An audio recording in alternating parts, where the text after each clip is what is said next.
I spoke to Kerry Allen from BBC Monitoring. Well, who's a 42-year-old man, he posted pictures on his WeChat account, which is like a Chinese version of WhatsApp, of scratches on his neck, and he said that a group of over 10 people had come up to him and said that he didn't have the correct paperwork because of a child he'd had a couple of years ago. So they said that he needed to have a vasectomy, and he alleges that they took him to an office and carried out this procedure, even though he did actually have the right paperwork, but he'd recently moved from another province in China.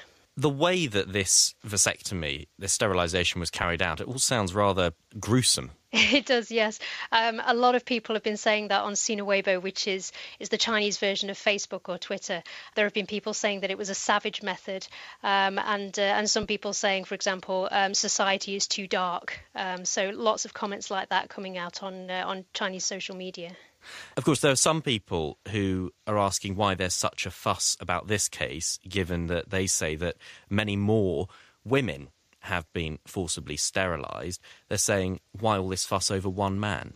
There are. A lot of people have been saying, would this have had the same storm on social media had it been a woman? Because in the 1970s, lots of forced sterilisations were common, particularly for women. It's not that common for it to happen to a man.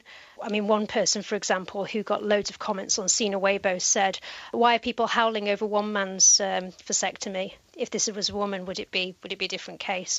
There have been other people saying that this is the 21st century now, and they've been saying they didn't expect to see this in 2017, that these kind of forced procedures were still taking place. And there's a lot of fear about people, particularly in a position of power, being able to exert this much pressure on a man like Hu. And Hu Zhenghao himself, we should say for context, he has history. He does, yes. There's a newspaper, Beijing News, which said that Hu had already had 3 children with his ex-wife about 15 years ago.